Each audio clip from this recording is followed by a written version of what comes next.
Biz ushbu mavsumda Yevropa Chempionlar Ligasi musobaqasining finalida El Clasico ko'rmaymiz. Sababi do'stlarim, bir necha daqiqalar oldin Atletico Madrid klubi Barselonani Yevropa Chempionlar Ligasi musobaqasidan chiqarib yubordi.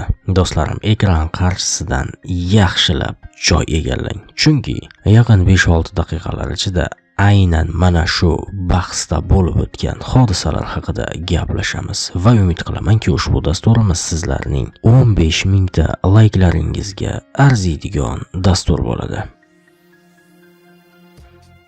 Do'stlarim, bilmadim, agar Barselona klubi haqidagi shaxsiy fikrlarimni ochiqchasiga namoyon qiladigan bo'lsam, ko'pchilik mendan ranjisa kerak, balkim gaplarimni to'g'ri qabul qilsa kerak, aniqroq fikrlarimni. Ya'ni realist muxlislar bo'lsa. Men professional jurnalist emasman, shunchaki bir futbol yo'nalishidagi blogerman. Shuning uchun keling, shaxsiy fikrlarimni sizlarga yoqadimi, yo'qmi, ijozat bersangiz bildirib o'tsam. Barselona klubi Yevropa Chempionlar Ligasi musobaqasi darajasidagi jamoa emas. Ha do'stlarim, menga ishonavering. Aynan hozirgi Barselona yo'q. Keling, yaxshisi oxirgi 10 yildagi Barselona Yevropa Chempionlar Ligasi musobaqasi darajasidagi jamoa emas. Nega bunday deyotganligimni bosqichma-bosqich tushuntirib o'tsam. Gap shundaki do'stlarim, Barselona birinchi bahsda o'z maydonida 0-2 hisobida mag'lub bo'layapti, keyin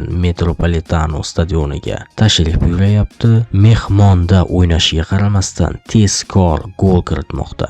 Bahsning 4-daqiqasidayoq. 24-daqiqada esa 2-0 hisobida oldinda borayapti. Umumiy hisob 2-2. Barselona o'z oldiga qo'yilgan dastlabki vazifani bajardi, lekin Barselona o'z uslubidan voz kecha olmadi. Bilmadim, balkim bu bosh murabbiyning ko'rsatmasidir, balkim futbolchilarning ichki instinklaridir, yana bilmadim. Lekin faktligicha qoladi. Barselona o'z uslubidan voz kechmadi. Umumiy hisob 2-2 bo'lganidan keyin ham. Mana shu yerda esa Barselonaning musobaqani tark etganligining asosiy sababi kelib chiqadi. Gap shundaki do'stlarim, Barselona mana shu yerda to'xtashi kerak edi. Ya'ni tezkor 2 gol kiritdi, 2-0 hisobida oldinda borayapti bahsda.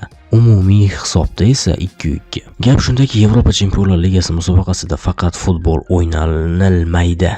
Bu yerda shaxmat o'ynaladi, bu yerda strategiya, bu yerda rejalar, bu yerda vaziyatdan kelib chiqib o'ynashlar bo'ladi. Barselona esa mana shu 2 golni kiritib muvozanatni tiklaganidan keyin Atletico Madridni o'z holiga qo'yishi va Atletico Madridni futbol o'ynashga qo'yib berish kerak edi. Barselona esa o'yin tempini tushirmadi, yuqori tempda davom etaverdi 3-golni urish uchun va mana shu yerda qarshi hujumda ushlandi. Hisob 1-2 va muvozanat yana buzildi. Bilasizmi, bu xuddi ya'ni 2 gol urib yana 3-golga nafas rostlamasdan intilish. Bu bukmekerlar tilida tushuntirganda, aytaylik, siz 10 million pulingizni 20 million so'mga ko'paytirdingiz. Qaysidir bahsga tikib, misol tariqasida aytayapman. Keyin esa mana shu 20 million so'mni 40 million so'mga ko'paytiryapsiz. Keyin siz pul miqdorini kamaytirmayapsiz yoki biroz dam olmayapsiz. O'sha zahotiyoq 40 million so'mni yana 80 million so'm qilmoqchi bo'lib, 40 million so'm pulni hammasini tikib yubordingiz va 3-garovingiz, rus tilida aytganda 3-stavkaningiz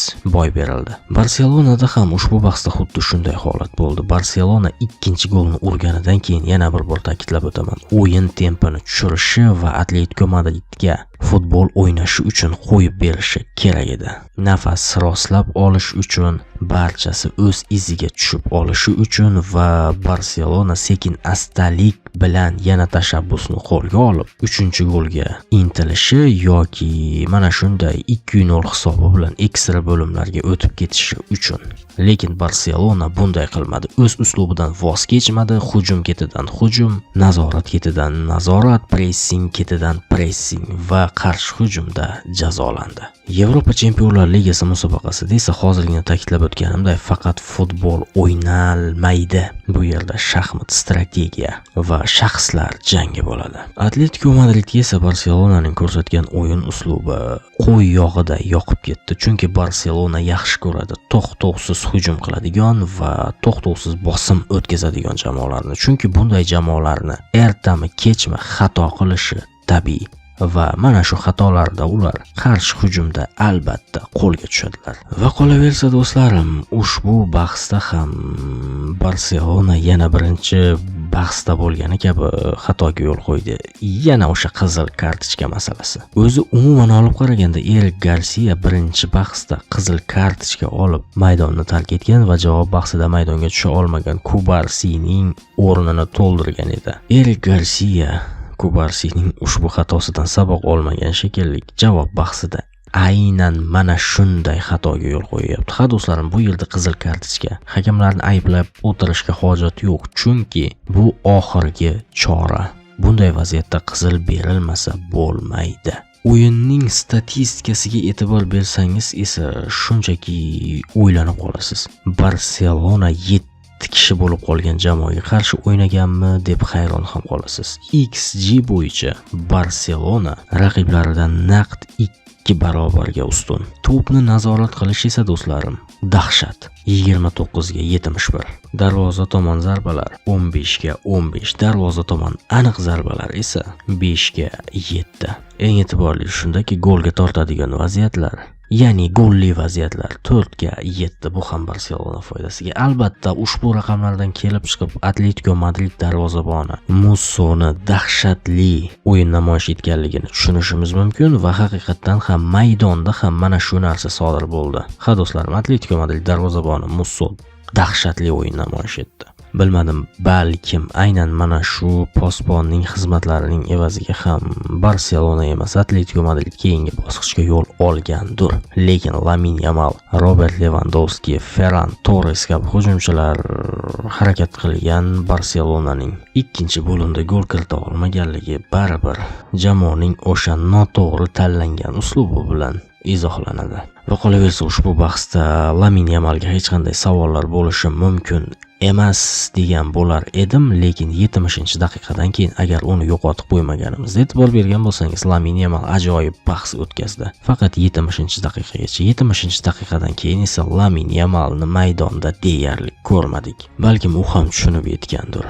Bir futbolchi butun boshli jamoani baribir torta olmasligini. Individual mahoratda esa albatta ayni damda unga teng keladigani yo'q. Ha do'stlarim, shu tariqa Atletico Madrid u yoq bu yog'i bilan 1,5 oy ichida Barselonani 2 marotaba play-offlardan chiqarib yubormoqda. Va e'tibor berayotgan bo'lsangiz, aynan Ispaniya Kubogida sodir bo'lgan hodisa yana takrorlanmoqda. Birinchi bahsda 4-0 ga g'alaba qozonib, javob bahsida 3-0 ga mag'lub bo'ldi.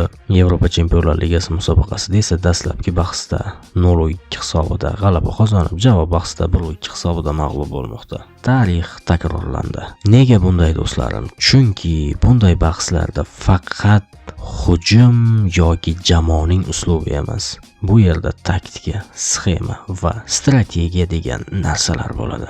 Ha do'stlarim, dasturimiz boshida aytib o'tgan gapimni yana baralla takrorlay olishdan qo'rqmayman. Barselona Yevropa Chempionlar Ligasi musobaqasi darajasidagi jamoa emas. Agar ular o'z uslubini o'zgartirmasa emas, kerakli joyda o'z uslubidan voz kecha olmasalar. Chunki o'z uslubidan voz kecha olmaslik nimalarga olib kelishini mana bu bahsda ko'rib guvohiga aylandik. Menga ishonavering, agar Barselona ikkinchi golni kiritganidan keyin o'yinning tempini tushirib, shunchaki nafas rostlab o'yinni nazorat qilishni boshlaganida edi, garchi gol urishga intilmasa-da, shunchaki o'yinni nazorat qilganida bo'ldi edi, Barselona yakunda albatta zafar quchardi. Chunki ham jismonan, ham ruhan ular Atletico Madriddan anchagina ustunroq edilar.